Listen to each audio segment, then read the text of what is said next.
Bien, comenzamos con la tercera clase de física. Vamos a ver las diferentes energías que encontramos en cualquier átomo de cualquier elemento atómico. Nosotros dijimos que tenemos una partícula subatómica, que son los protones, que se encuentran en el núcleo atómico. Dibujo algunos nada más. Hemos visto que también dentro del núcleo atómico encontramos los neutrones, una partícula que se encuentra, o en realidad se encuentra, la descubre Charwich entre 1932 y 1933. Esperen que tengo algunos chats. Después tomo el presente, no se hagan problema. Y vimos que en los electrones se encontraban girando alrededor del núcleo atómico, en un lugar denominado órbitas. Estas órbitas presentan una energía orbitaria y los electrones que circulan en ella presentan una energía de ligadura o de atracción con respecto al núcleo atómico. Entonces, ahí ya tenemos algunas energías que hemos nombrado. Una de ellas es la energía orbitaria, que es una energía propia de la órbita, en función de la cantidad de energía orbitaria, la cantidad de electrones que puede contener. La que mayor cantidad de energía orbitaria tiene son las que presentan 4 niveles energéticos orbitarios, el SP, el D y el F, corresponden a la órbita N y O. ¿Sí? La N y la O que pueden contener hasta un máximo de 32 electrones. Aparte de la energía orbitaria, aparte de la energía de ligadura, hemos visto también que tanto los electrones como los protones no están quietos. Habíamos hecho referencia al movimiento de spin protónico y el spin electrónico. ¿Les había mostrado la Sí, foto? ¿Sí? ¿Se la sí, mostré? Bien, ¿se acuerdan que era un movimiento de giro sobre su propio eje? El protón un movimiento de giro para la derecha y el electrón un movimiento de giro sobre su propio eje hacia la izquierda. Es como si ustedes es como si hiciesen un trompo, ¿no? Giren sobre su propio eje. Bueno, eso es o son los movimientos propios que hacen estas partículas. ¿Sí? El spin protónico y el spin electrónico. Movimiento de giro sobre su propio eje. El protón gira sobre su propio eje, pero no se desplaza, o sea, queda girando acá. Hace esto, gira, gira, gira, gira sobre su propio eje. En cambio, el electrón, aparte de girar sobre su propio eje, se va desplazando alrededor de la órbita, sea esta de forma circunferencial, como decía Bohr, o sea esta esférica, como decía Rutherford. En realidad, los físicos saben que hoy, más que órbitas, convalidan el modelo de Schrödinger de campos electromagnéticos y la probabilidad de encontrar un electrón en esos campos. Pero bueno, a modo de explicar la física de forma más fácil, seguimos, ¿sí?, dibujando las órbitas. Y en vez de la aparición probabilística de un electrón, directamente dibujamos al electrón y explicamos el movimiento que produce. El movimiento que produce entonces va a ser un giro sobre su propio eje, hace esto, gira, gira, gira, pero a medida que gira sobre su propio eje se va desplazando, ¿sí? Alrededor de la órbita, siguiendo toda, ¿sí?, la forma de esta órbita y todo, por supuesto, su radio, ¿no? Da toda la vuelta.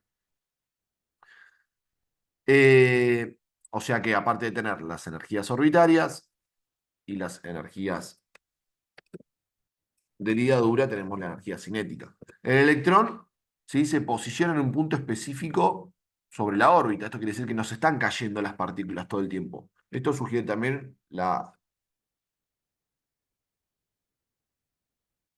existencia de una energía gravitatoria.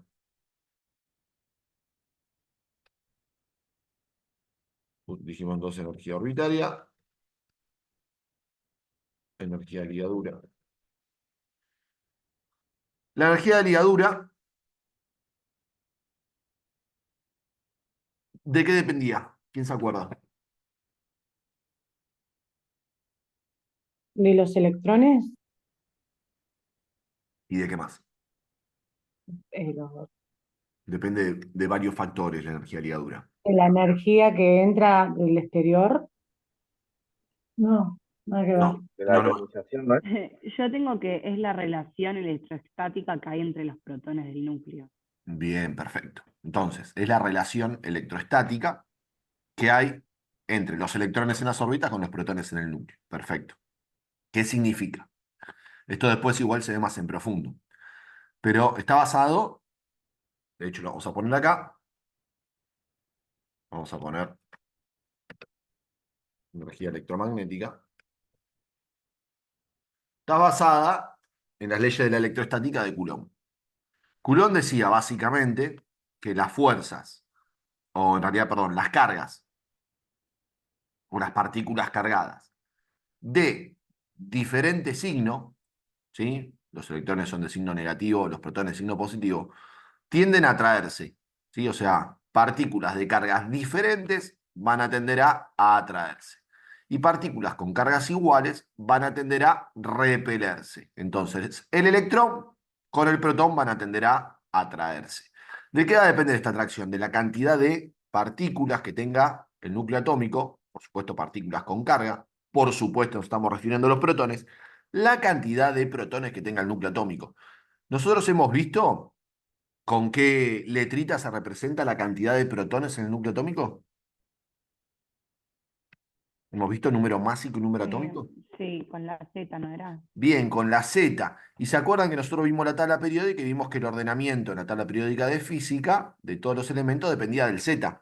Por ejemplo, el hidrógeno está en el puesto número uno porque tiene un protón, el helio está en el puesto número 2 porque tiene dos protones, el litio está en el puesto número 3 porque tiene tres protones, y así sucesivamente, ¿sí? El berilia en el 4, el boro en el 5, ¿sí? El carbono en el 6, y así sucesivamente, por la cantidad de protones que tienen.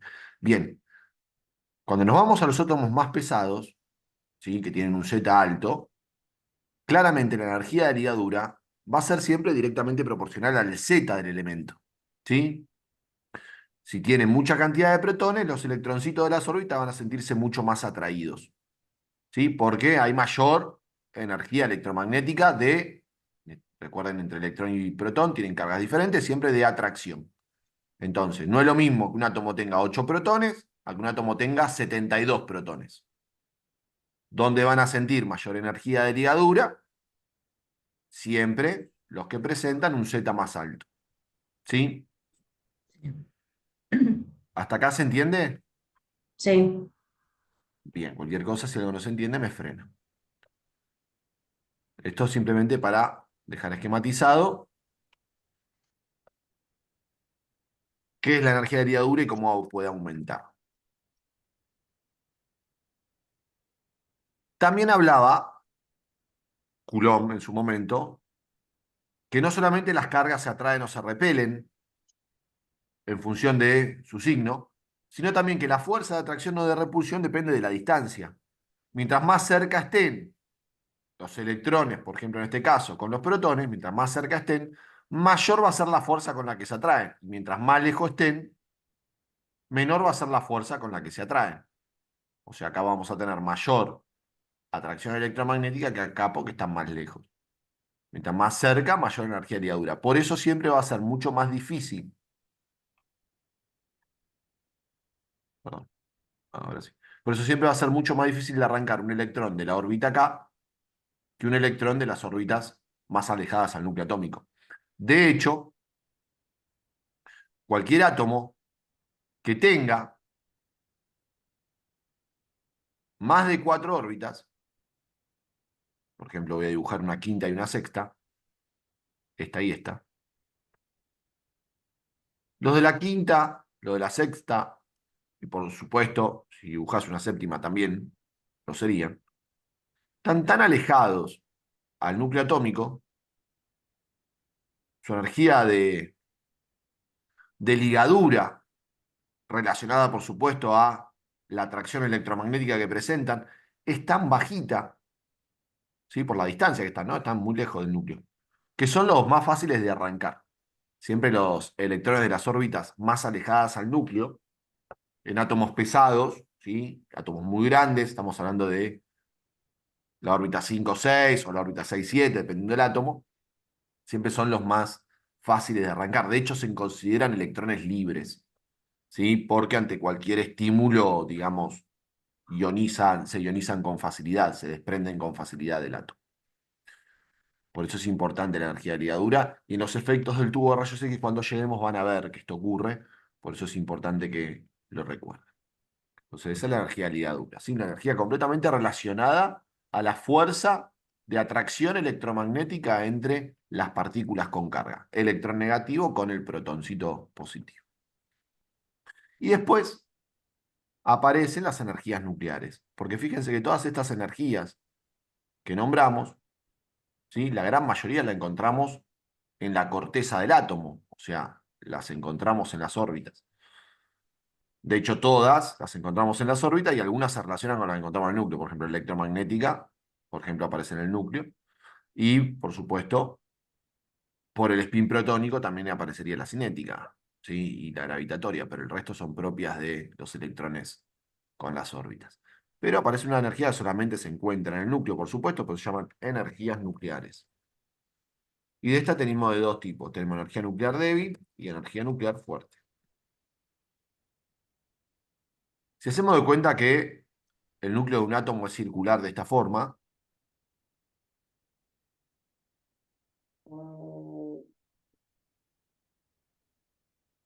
la fuerza nuclear fuerte tiene dependencia bien en el centro de nuestro núcleo atómico. O sea que si el núcleo lo separas en dos, todo esto es dependencia de la energía nuclear fuerte.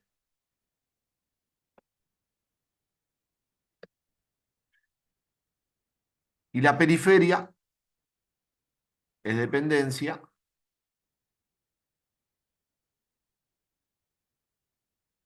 de la energía nuclear débil.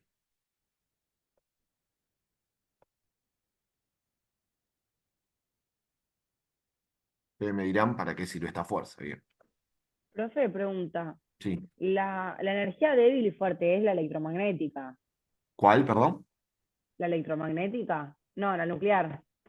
Sí, la fuerte y la débil estamos hablando de energías nucleares. La electromagnética no, ya la nombramos la relación electrón con protón. Acá estamos hablando Claro, solamente. sí, es que me había mareado. Gracias. No, no pasa nada. La energía nuclear es solamente del núcleo, ¿sí? O sea, básicamente donde tenemos los protones y los neutrones, bueno, ellos como partículas van a estar siendo, ¿sí? Afectados por, por estas energías nucleares. En el centro, todas las partículas sean bien céntricas en el núcleo atómico, van a estar afectados por la energía nuclear fuerte. Y los protoncitos que estén más en la periferia van a estar afectados por la energía nuclear débil. ¿Estamos hasta acá? Sí, Sí, sí, sí. Bien. ¿Qué carga tienen los protones? positivo. Positiva. Y están todos juntitos, ¿no? Hagamos de cuenta Sí, que este sería un átomo que tiene un Z de 72. ¿Cuántos protones va a tener? 72. O sea que esto lo tengo que llenar de protoncitos. Va a estar repleto de protones. Y por supuesto de neutrones.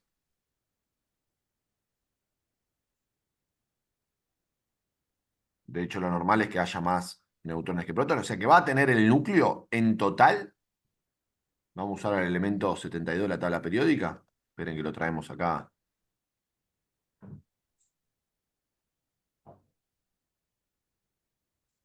Esperen que agarramos a este elemento.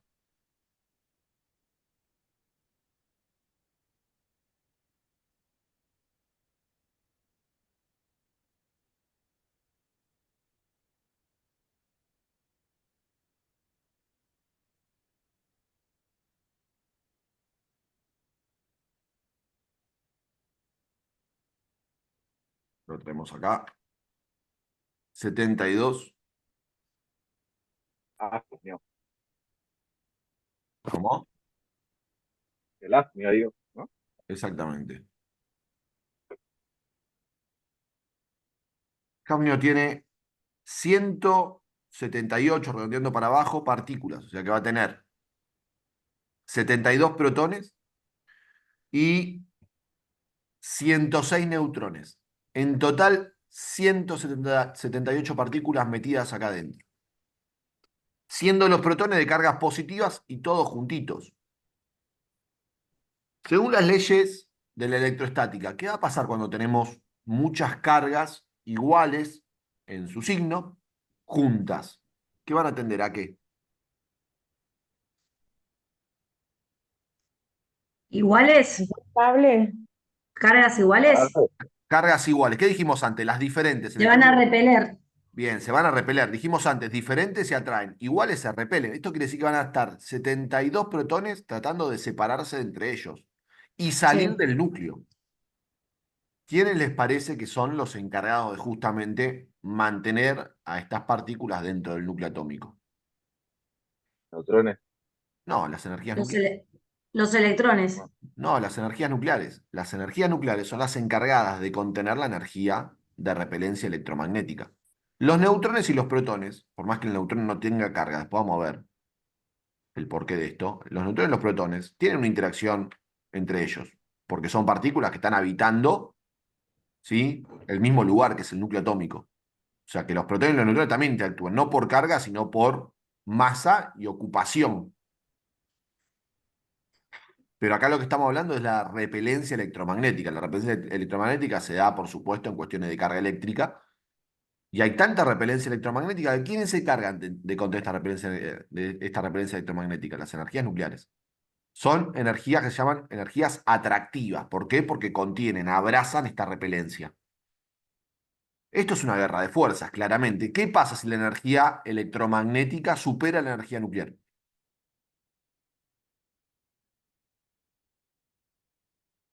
¿Va a ser suficiente la contención? No. No. La repelencia electromagnética supera a la fuerza de atracción de las energías nucleares. Bien, ¿y qué les parece que puede llegar a pasar?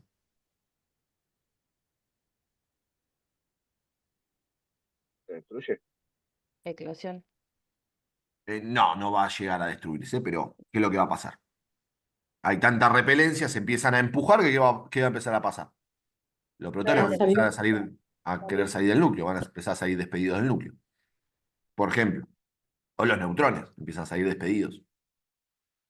Esto es porque no pueden ser contenidas por las energías nucleares. ¿Se acuerdan que yo les dije que hasta el elemento 83 inclusive, que es el bismuto, en algunas bibliografías toman al 82, después esto, si puedo, me meto y se los explico, igual es muy sutil la diferencia, es un elemento de la tabla periódica. Yo que les dije que eran estables y naturales, ¿se acuerdan?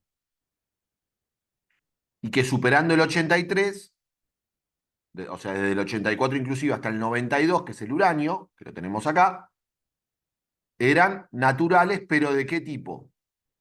Radioactivos. ¿Se acuerdan de eso? La verdad no. Yo, repasemos de vuelta el tema de la tabla periódica entonces.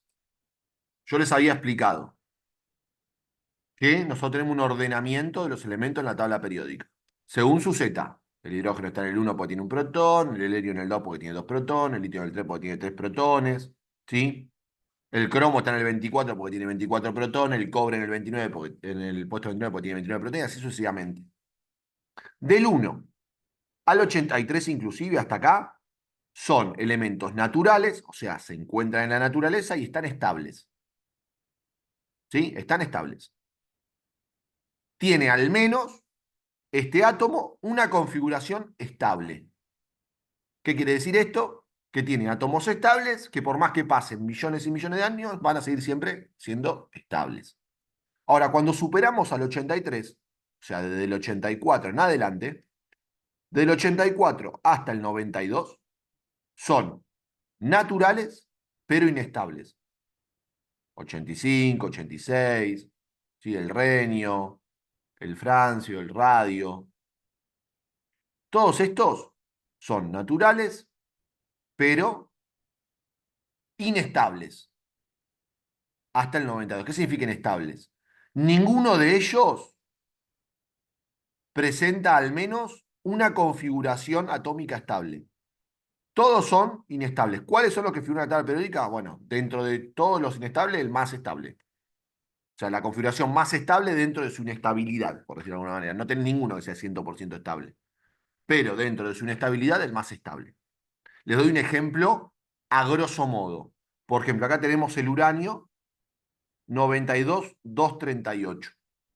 El uranio 92,238 tiene un tiempo de vida media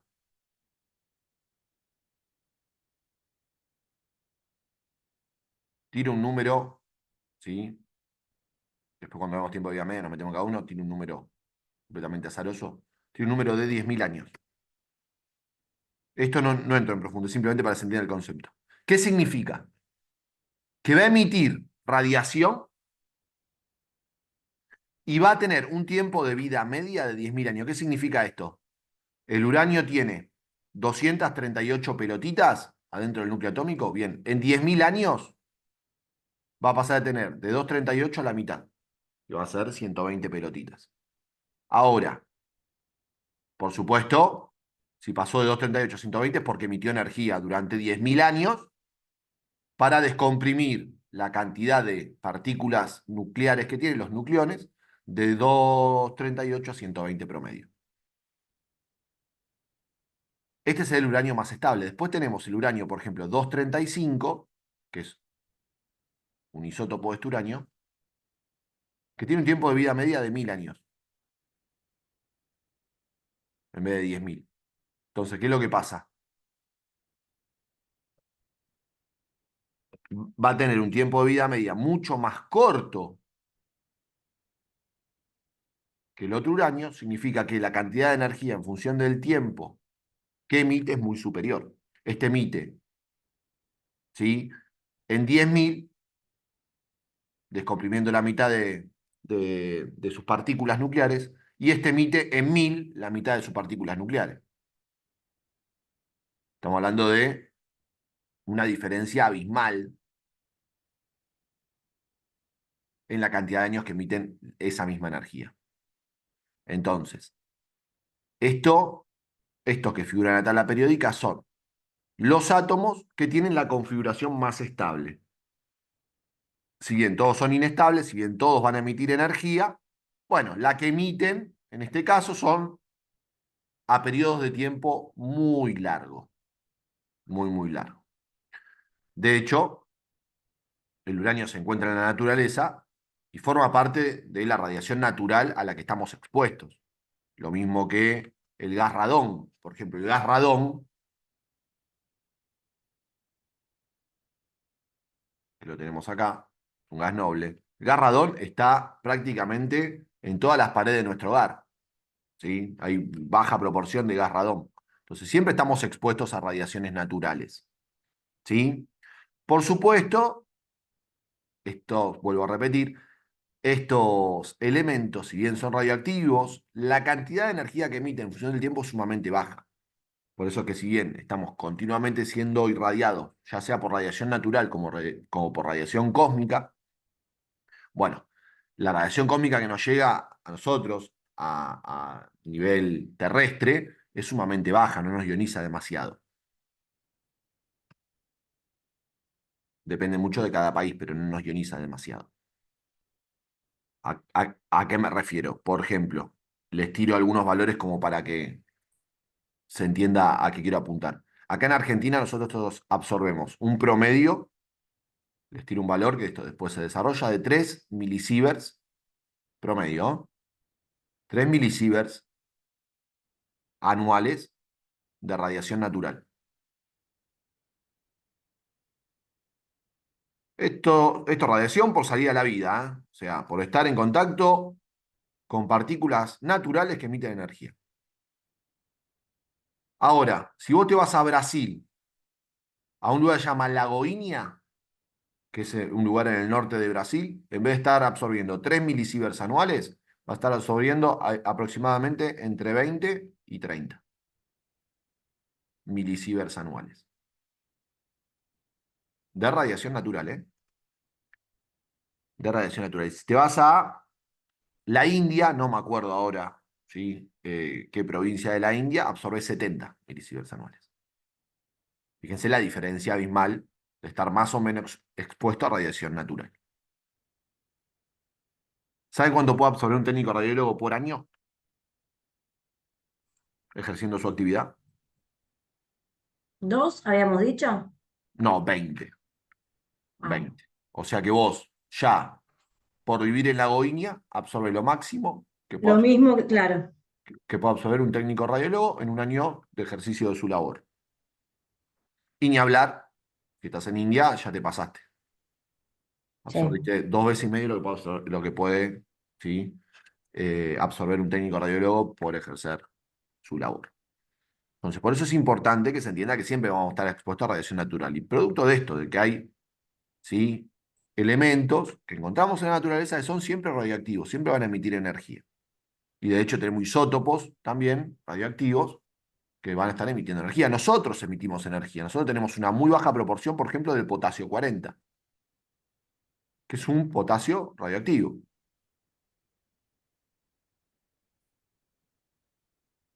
Tenemos muy baja proporción de carbono 14, que es un isótopo del carbono. Podemos ver isótopos. Carbono es 612, no es 14.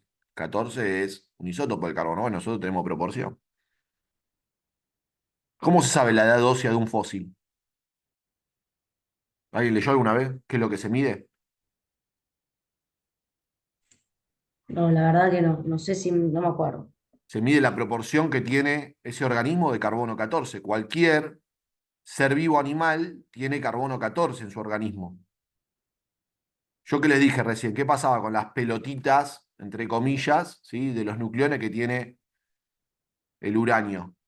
Emitía energía hasta que pasa un tiempo de vida media y la cantidad de pelotitas se divide a la mitad, por eso se llama tiempo de vida media, el tiempo necesario para que las partículas del núcleo sean la mitad del átomo de origen. Este tiene 238, bueno, tiene que pasar un cierto tiempo para que tenga la mitad. Bueno, el carbono 14 es lo mismo. ¿Qué es lo que mide? La proporción de carbono 14. Si lo normal es que esté, no sé, que tenga en el organismo haya un 1% de proporción de carbono 14, bueno, si pasaron 2 millones de años, ¿cuánta proporción le queda? Bueno, tuvo, no sé, supónganse, pasaron 30 tiempos de vida media. Bueno, en vez de haber un 1%, en el organismo quedó un porcentaje de 0,05% de carbono 14. Y bueno, ahí sacan la cuenta, en función de la proporción.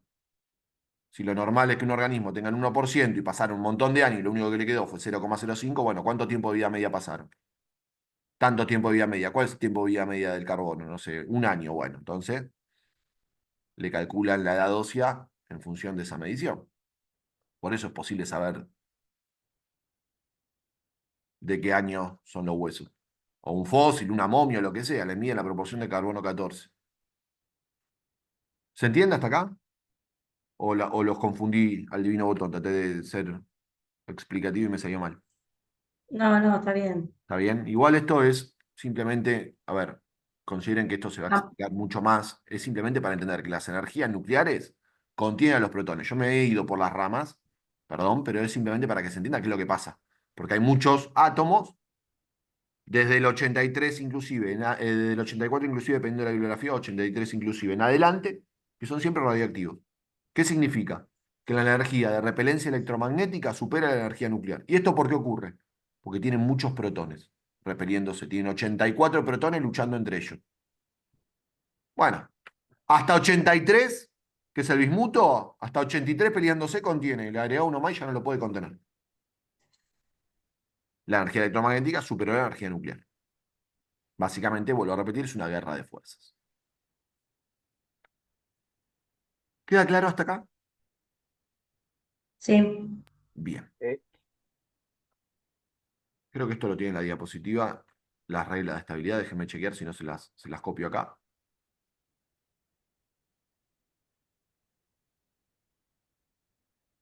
Me parece que no.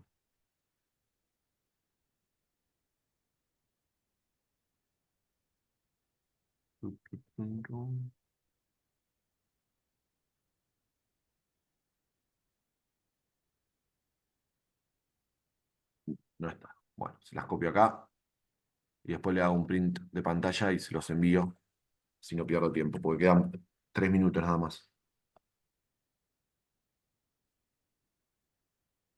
Con la regla de estabilidad nuclear, ¿sí?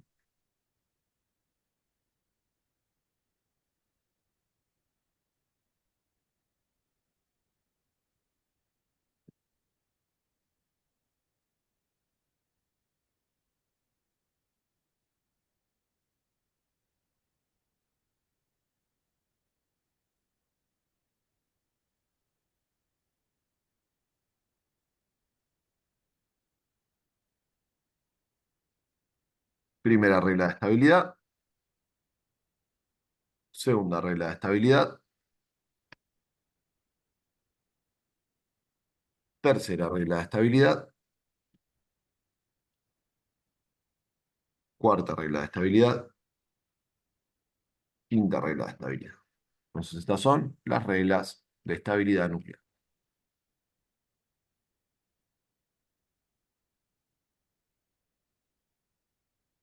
¿Qué átomo es estable nuclearmente y qué átomo no es estable nuclearmente? Regido a partir de estas reglitas que tenemos acá.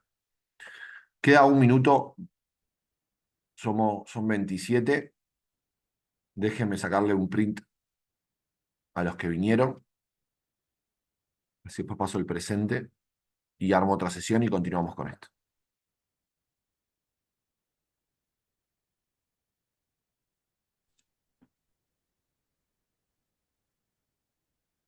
Muy bien, listo.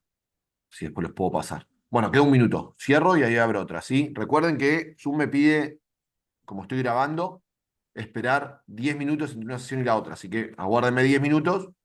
De paso se reconvierte el video y envío la siguiente, ¿sí?